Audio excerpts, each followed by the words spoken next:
How do you know if what you are receiving is from God or Satan? If it is from Satan, it will please you and satisfy a physical, earthly craving. If it is from Satan, it will only be superficial.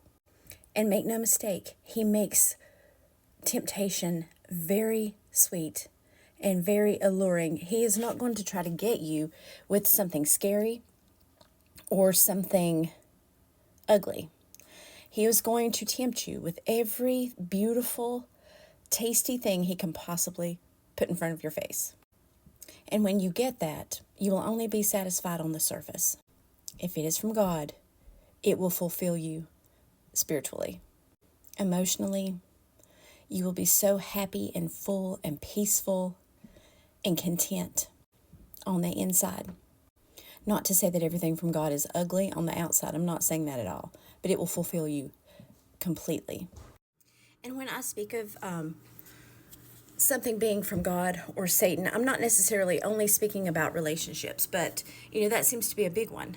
And when God brings you any blessing, it is going to be a fulfillment on the inside. Don't make any mistake about that. Satan cannot fill the void that God fills. He cannot. And some people may ask, well, how do I know? It's really hard to tell. How do I know? And the answer is simple. You have to have God in your heart. That's how you know. God will let you know if something is not for you if you pray and you listen when he tells you. A lot of times, and I have been there before, a lot of times we don't want to hear it. When God tells us, that's not for me, that's going to be bad for you. Whatever it is, a job, a new friend, a new relationship, moving to a new location, anything. If God's telling you no, that that's not good for you, it's hard to let it go. But that's how you tell. If you are grounded in God and he is in your heart and you ask his guidance, he will let you know if it's from him or if it's from Satan. And it's very hard to resist it if it's not from God. But that's what Satan does. He is going to put every beautiful thing in the world, a poison apple, in front of your face. And if you don't have God in your heart, you can't feel that instinct that God tells you the inside of that apple is poison. But if God's there, he will tell you, and you have to listen to him.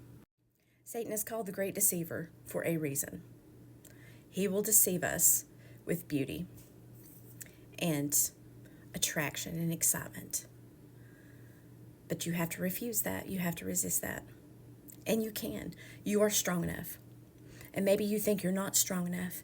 If you've got God, you will be strong enough with him. He will make up that weakness that we have as humans. If we have God, we are complete. If we have God, we can accomplish or resist anything.